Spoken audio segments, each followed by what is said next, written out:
We're off to Australia for this case, which once again shows us that all that glitters is not gold. Even things that appear perfect on the surface often hide a multitude of sins. And that's exactly what was buried under the surface of today's perpetrator. To compound the misery, the victim was only 21 years old and was taken in by the looks and reputation of a man who took his public persona very seriously. I always like to shine a light on crimes in South Wales, but it's New South Wales we're heading to for this episode, to look at the horrific murder of Lilie James. This is Murder of Crows.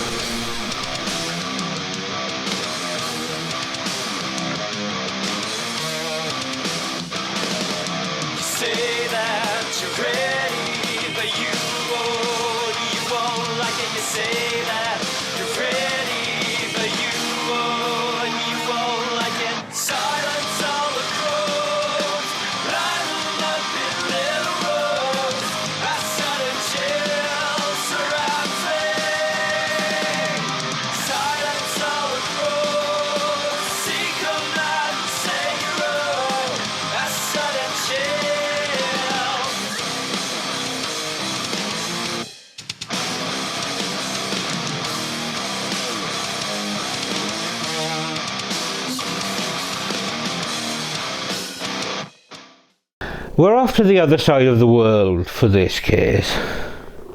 Not to New Zealand, where I recently covered the case of Liam Ashley, but to its massive neighbour, Australia.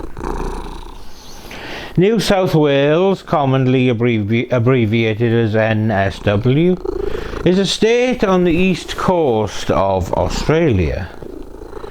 It borders Queensland to the north, Victoria to the south, and South Australia to its west.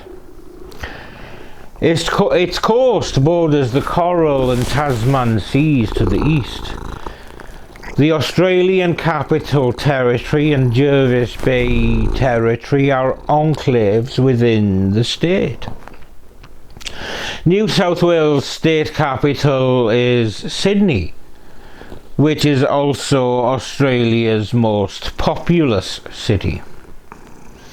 In December of 2023, the population of New South Wales was over 8.3 million, making it Australia's most populous state. And almost 2/3 of that state population, around 5.3 million, live within the Greater Sydney area.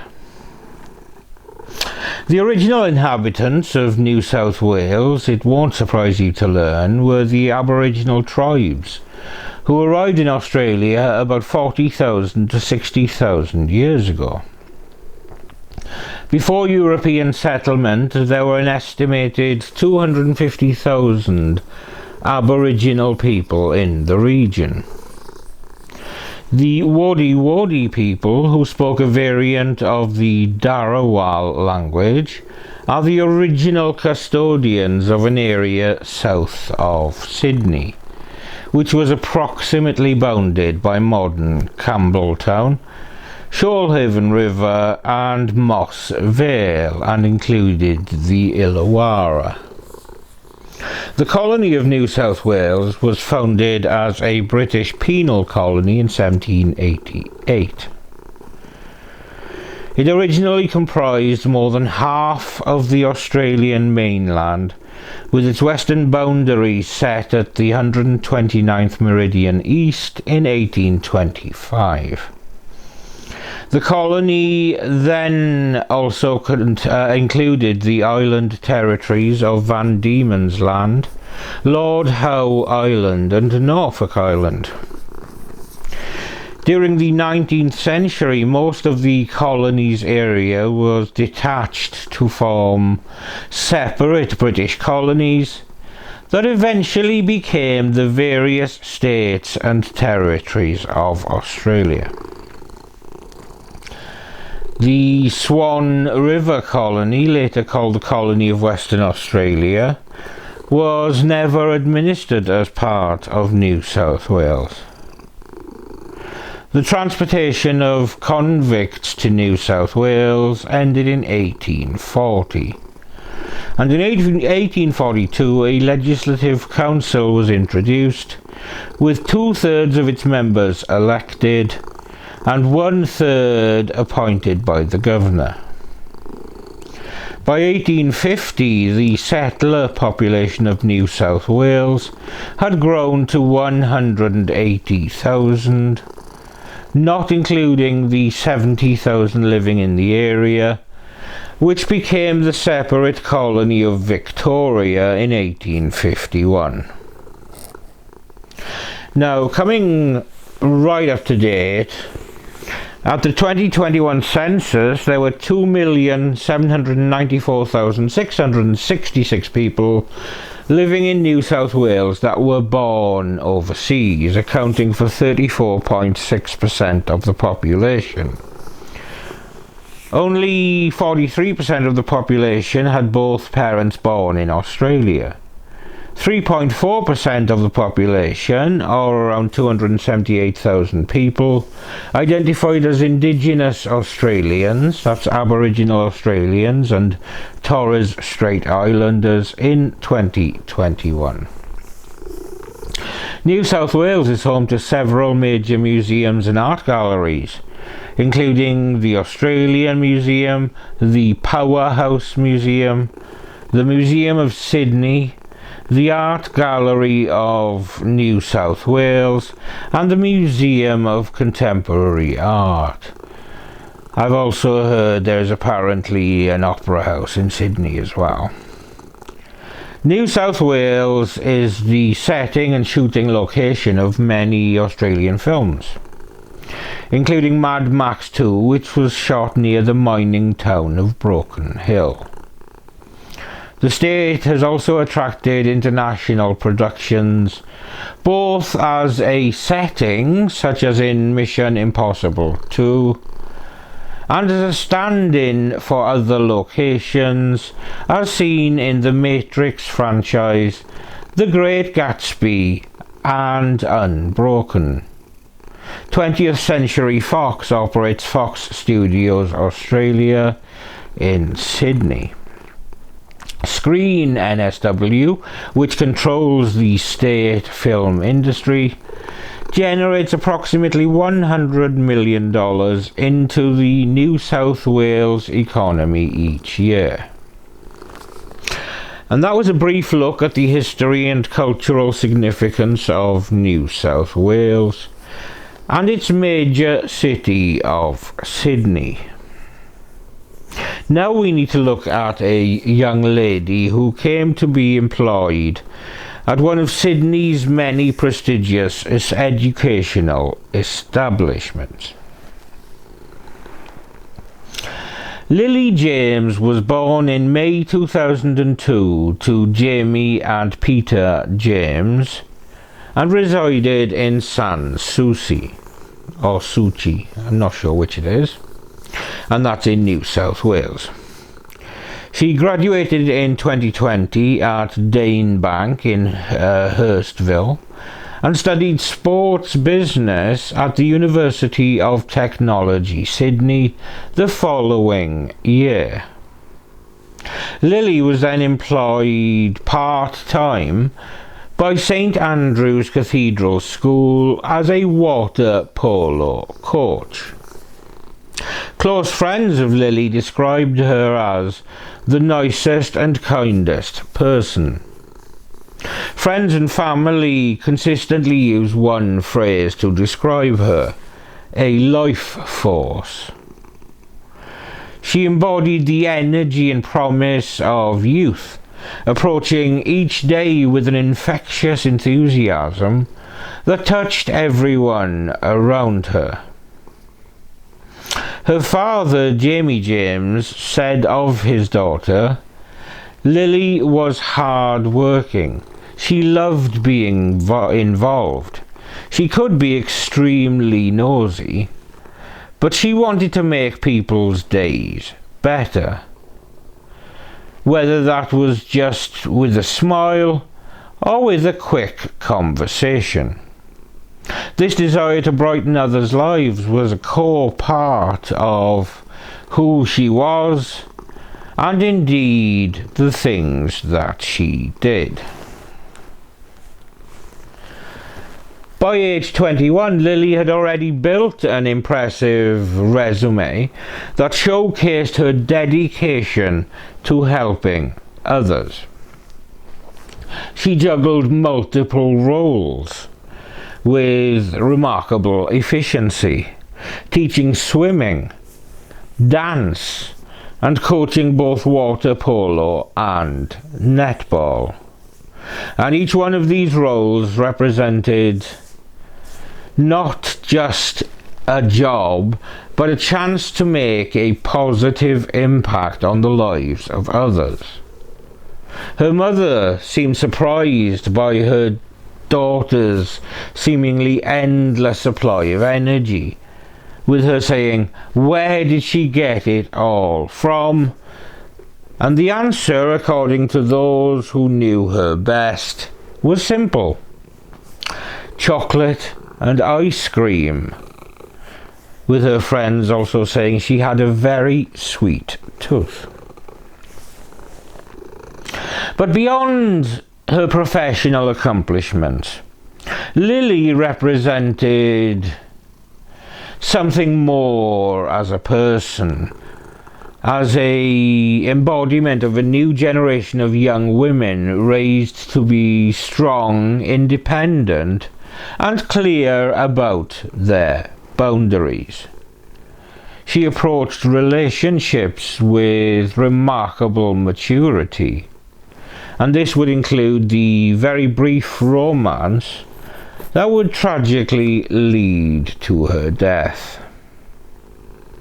In 2023, Lilie took on yet another role, joining St. Andrew's Cathedral School as a water polo coach. And this was a position that seemed perfect to her, because it was a chance to combine her love of sports with her teaching abilities and wanting to help others. And the school community quickly embraced her, and they were drawn to her enthusiasm and professionalism. And among these colleagues was Paul Tyson, who was a 24-year-old sports coach who had attended the school himself and returned there as a coach in 2020. His reputation preceded him, a celebrated former student, now giving back to his school community. On paper, he seemed to embody the very best of what St. Andrews hopes to produce in its graduates. And when their professional relationship evolved into a casual romance 5 weeks before her death, both Lilie and Paul approached it with a maturity that belied their years. As Lilie explained to her mother in what would prove to be a very prescient conversation, "Mum, we both sat down at the start of the relationship and decided that neither of us wanted anything serious. We just wanted to have fun, and once it had run its course, we would go our separate ways." And this level-headed approach to dating reflected everything that people knew about Lilie.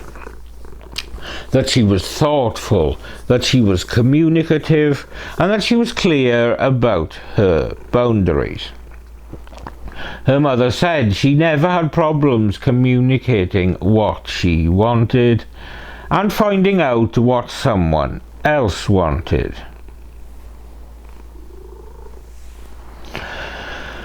Friends who met Paul Tyson during this brief relationship So absolutely nothing to concern them and no red flags. One of Lilie's closest friends recalls him as just a very chatty guy during a visit to her home 2 weeks before the tragic events that would happen. He was well-mannered, composed, just a normal guy.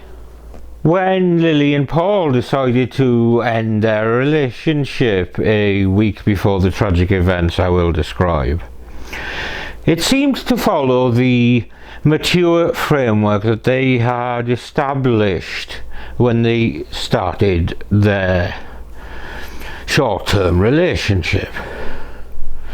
According to a close friend, they just decided they wanted to be friends. She said it was pretty mutual. Now at this point, no one saw any red flags. No one sensed any rage building behind this man's carefully maintained facade. No one could have guessed that this seemingly amicable end to a casual relationship could trigger such devastating consequences. It is this behaviour that is key to understanding the facade that Paul Tyson had created. He went to great lengths to hide his true nature, such that not a single person, least of all Lilie herself, had an inkling of the darkness that was hiding just below the surface. With the benefits of hindsight, Dr. Peter Ashkar, a forensic psychologist, stated that it was his belief that Paul suffered from narcissistic personality traits that caused him to grow extremely spiteful when he experienced rejection, even though it seemed that their relationship ended on fairly mutual terms. But that means it was almost too mutual for Paul's liking.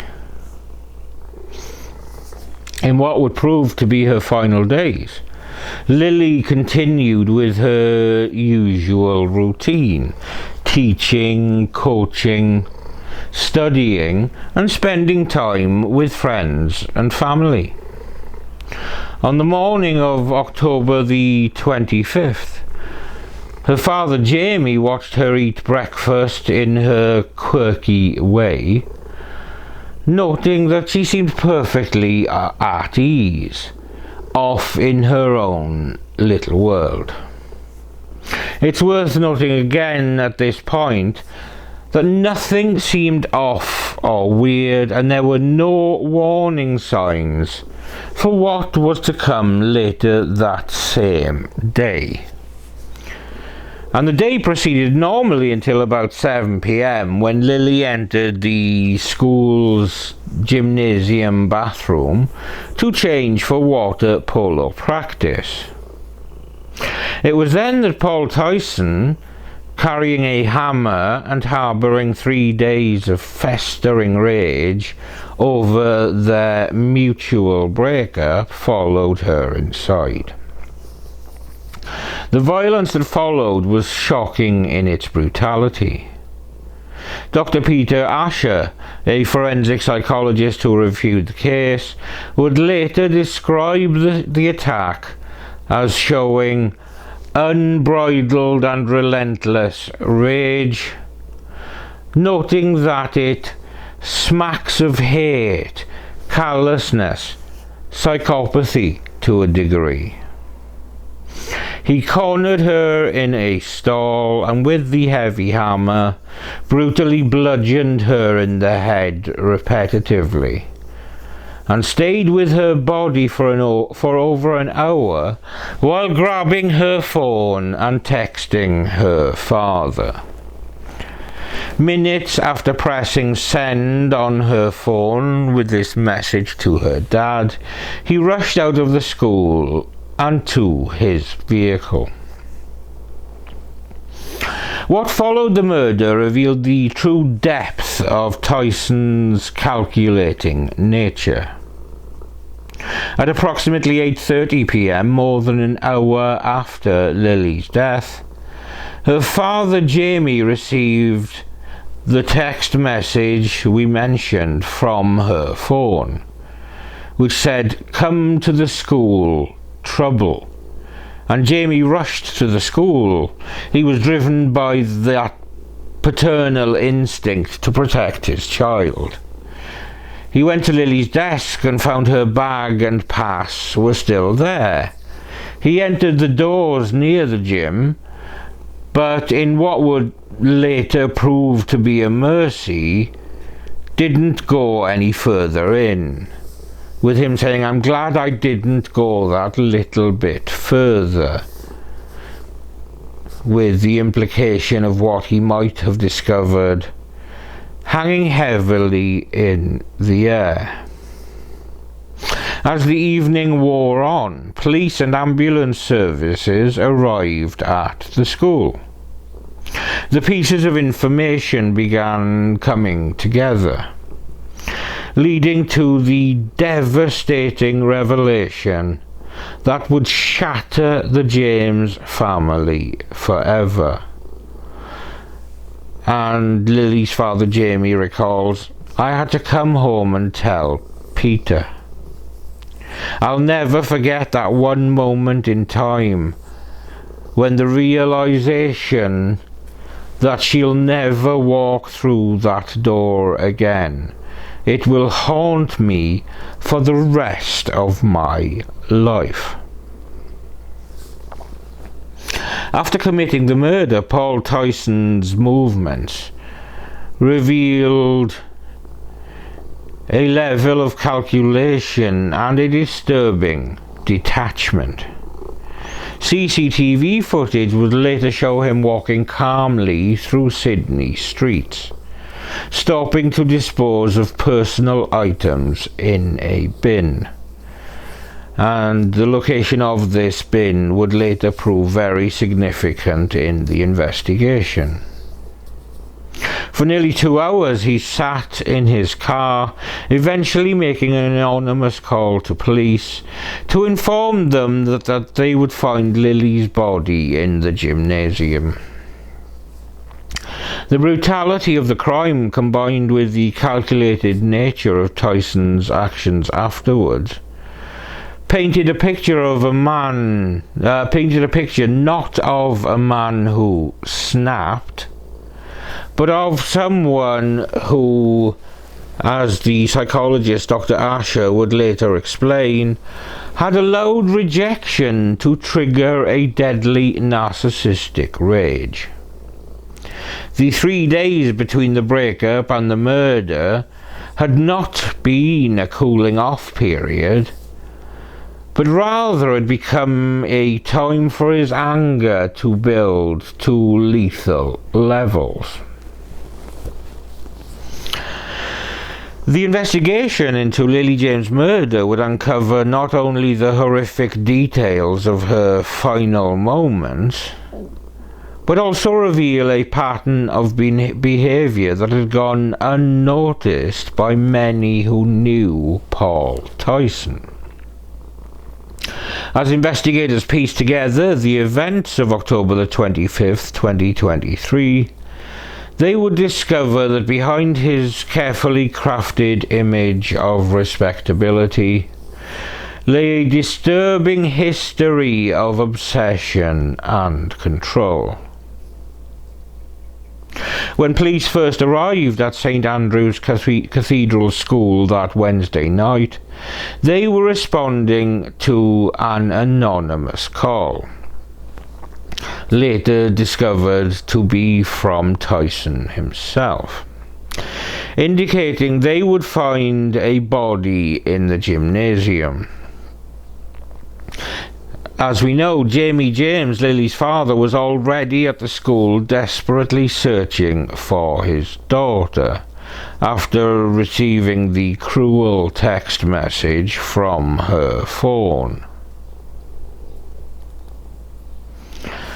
with him saying, all of a sudden police came, ambulances came. You start getting the pieces of information. You start showing photos to the police. The reality of what had happened began to emerge as investigators processed the crime scene, finding evidence of what they would describe as a brutal attack. One of the most crucial pieces of evidence came from CCTV footage capturing Tyson's movement after the murder. In what investigators would later describe as a calculated series of actions, cameras tracked him walking through Sydney streets, eventually stopping to dispose of items in a bin. And as I suggested earlier, this location would prove to be fortunate for the police, because the bin was located directly opposite the home of Christina Evans, who was one of Lilie's closest friends, and Christina's own security camera would capture Tyson's movements that night, leading to a chilling revelation, with her saying, I had detectives in the house looking over camera footage. I knew straight away it was Paul. It's very confronting because, you know, you never really think that you'd go through something like that. As Lilie James' identity was confirmed and Tyson's movements were analysed, police scoured the coastline at Diamond Bay, Vaucluse, for Tyson and conducted line searches on the cliff above. Around 5 p.m. that afternoon, they found Tyson's backpack containing a hammer in a rubbish bin on the cliffside street above the bay. On the morning of Friday, October the 27th, a tradesman working on a cliff-top walkway spotted a body wedged in rocks and being battered by the waves below. Police divers managed to recover the bloated body, and after a difficult operation hampered by rough weather conditions, it was retrieved at around midday and taken away in a stateside mortuary van and later identified as Tyson.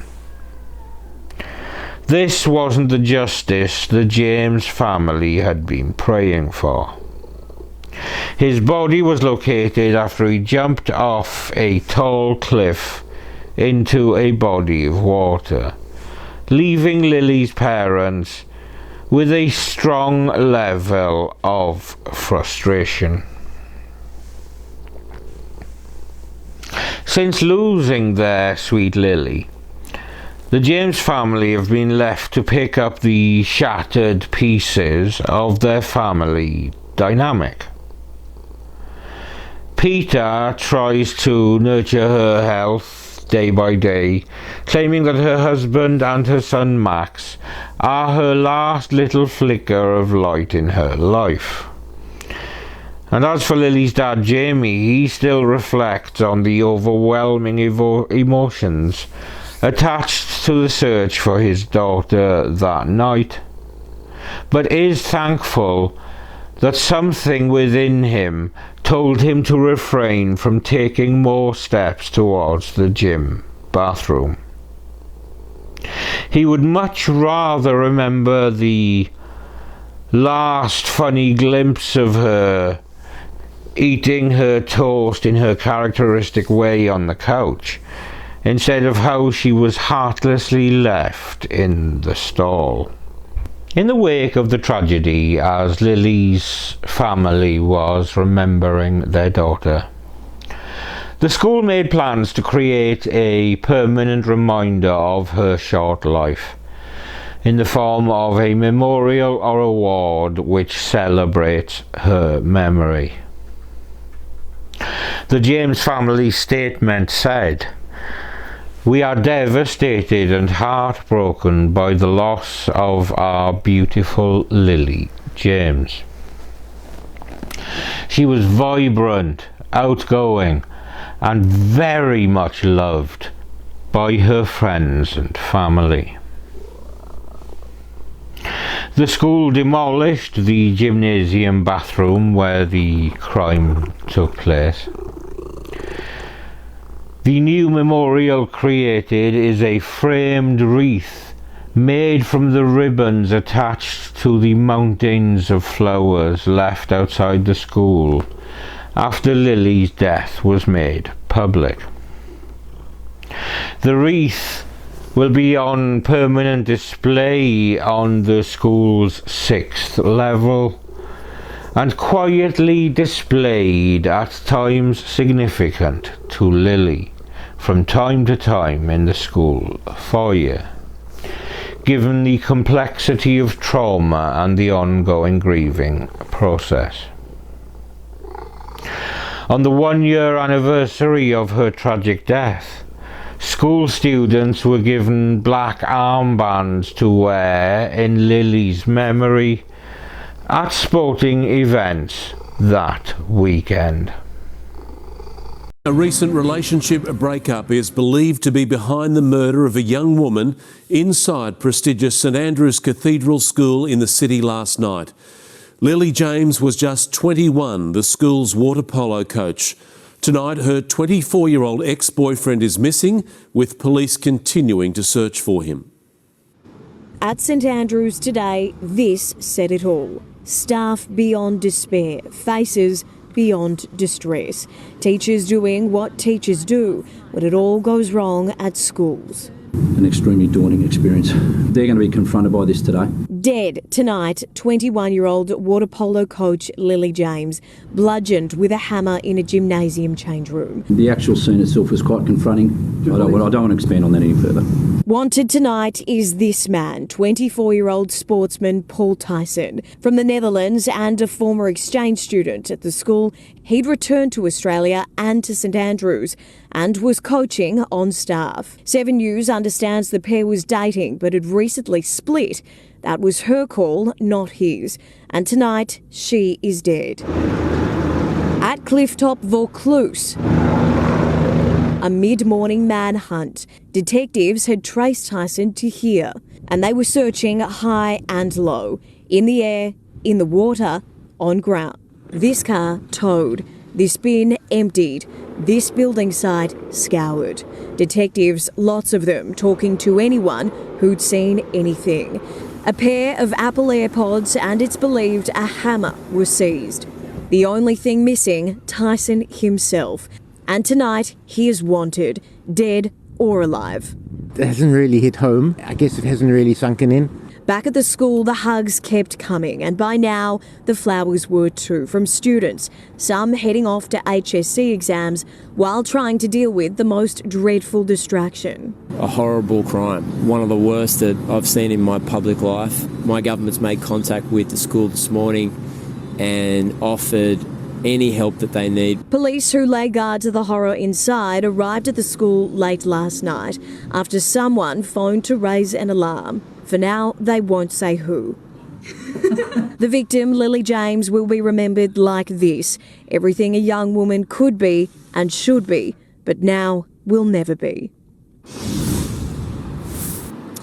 And tonight, police don't believe the missing suspect, Paul Tyson, is a threat to any other staff, students or the broader community. Here at the school, the pile of flowers is growing, with the Balmain water polo team, where Lilie was a member, also paying tribute tonight. The school is offering counselling but was closed today and will remain so tomorrow. Mark. Family of Lilie James, the popular young sports coach, found murdered at St Andrew's Cathedral School in the city. She was vibrant and much loved, they say, and they are devastated. That as the search for her killer and ex-boyfriend might have ended at the bottom of a cliff. 21 and a whole life ahead of her, those closest to Lilie James say the water polo coach was friendly, gentle and kind. But her final moments murdered inside a school bathroom were violent and horrifying. Police think these are the final moments of the man suspected of her murder, 24-year-old Paul Tyson, walking above the cliffs at Diamond Bay on Wednesday night. They'd worked together and been in a brief relationship. She ended it. Hours later, he called 000 telling police where to find Lilie's body. Then his phone went dead. A police call-out noting if the person of interest is located, he is to be arrested for murder. This morning, a body was found in rough surf beneath the cliffs. Rescue choppers battled strong winds, patrol boats and jet skis, huge swell. It really is horrific. It almost seems like something out of a TV show. It's hard to really even accept that it's real. She's so young, it's awful. That pain is being felt by so many. From her family, we are devastated and heartbroken by the loss of our beautiful Lilie James. She was vibrant, outgoing and very much loved. Her mother had proudly posted milestones and memories over the years, now painful reminders of how much more should have been ahead of her. At St Andrew's Cathedral School today, flowers and tears, students saying Miss James was kind and nurturing, someone you could always count on for a chat, a role model for many. She's the 55th woman to be killed in a suspected case of domestic violence in Australia this year. There is a terrible impact on the victims' families and friends because they'll be asking themselves, could I have spotted something? School security cameras captured Tyson following Lilie into a bathroom around 7 p.m. He left alone. His car then arrived at Diamond Bay before 9. At 11, he rang 000. He'd been here only weeks earlier with Lilie. Police suspect the body recovered today is him after he jumped, but forensic tests need to confirm that. So much has been taken from the James family by this horrific crime, and if those suspicions are confirmed, so too has their chance to ever get any type of justice for Lilie's murder. As if losing her isn't hard enough. Andrew Denny, 7 News. 7 News can reveal disturbing new details about the moments after Lilie James was murdered inside St Andrew's Cathedral School. Using his victim's phone, her killer messaged the 21-year-old's father asking him to collect her. And tonight we have a loving tribute from Lilie's heartbroken grandmother after students returned to the school. Lilies for Lilie, the flower that represents purity, innocence, and perhaps that makes this even more unbearable. Students wept on their return to St Andrew's Cathedral School. They embraced each other, teachers too. Lilie James was their water polo coach, radiant and kind. Reconciling that with the horrific nature of her death behind these walls is one thing, but also knowing the man who killed her, Paul Tyson, is something else. Not someone I would expect to do such a thing. The fact that he has, yeah, it's a shock. Staff erected gazebos over the growing floral tributes and sprayed water, preserving the flowers that preserve a memory. Red roses adorn the home of Barbara Adelt too. Special people come into the world and they seem to go out of the world way too soon. And that's how I see Lilie. Lilie James was Barbara's only granddaughter. She was something special. Her kindness, her loyalty to people, and just the gentlest person, very gentle. Barbara says she could at least understand illness or a car crash. But murder and the way he murdered her is horrific. Tonight, 7 News can reveal more disturbing insight into the mindset of Paul Tyson before he jumped to his own death here at Diamond Bay, and that is a series of text messages he sent from his victim's phone. It was to Lilie's father, pretending to be her, asking her dad to pick her up from the school. It seems Tyson wanted him to either find his daughter's battered body or be there when police found her. He was shortly after. A post-mortem examination today is expected to confirm Lilie died as a result of blows from a hammer. How anybody could do that to another human being is just absolutely unbelievable. Lilie's grandmother at least comforts herself knowing the community cared for her granddaughter and cares deeply about what happened to her. Oh, they have been beautiful to us. The help and support they're giving us, it is appreciated. Robert Avadia, 7 News. She was something special. Her kindness, her loyalty to people, just the gentlest person.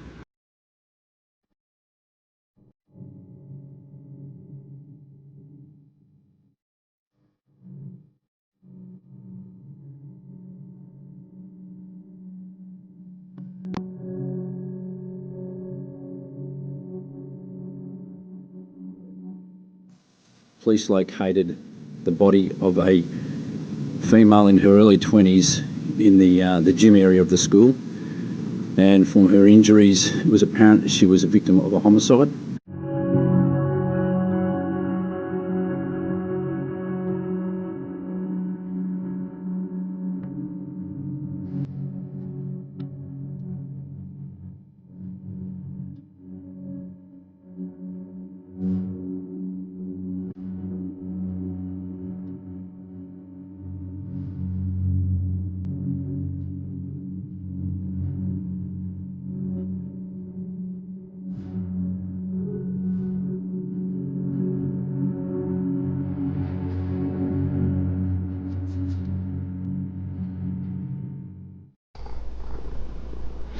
And that was the case of the heartless and callous murder of Lilie James. At just 21, she was only starting out in life, but was already headstrong and independent. There is no doubt from the way her friends and family speak of her that she would have made a positive impact on the world and would leave the world a better place than she found it. But the chance to do that was robbed from her, as her light was snuffed out by a cockwomble who then took the coward's way out, meaning her family never got to see their cherished daughter's killer face justice.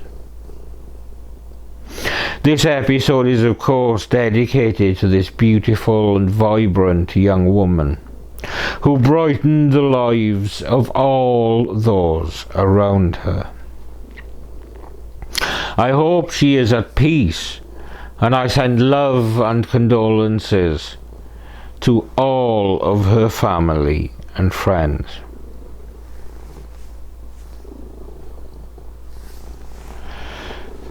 Thank you for watching another episode of Murder of Crows. It really does mean a lot to me that you watch my content, and I hope that you appreciate it as true crime enthusiasts appreciate these kind of stories. Please leave a like and a comment, and also subscribe if you haven't yet. It would really mean a lot to me if you could. And with all of that said, I'm Steve, this thing is Samson, and we will see you when we see you. Won't we? Yeah, we will.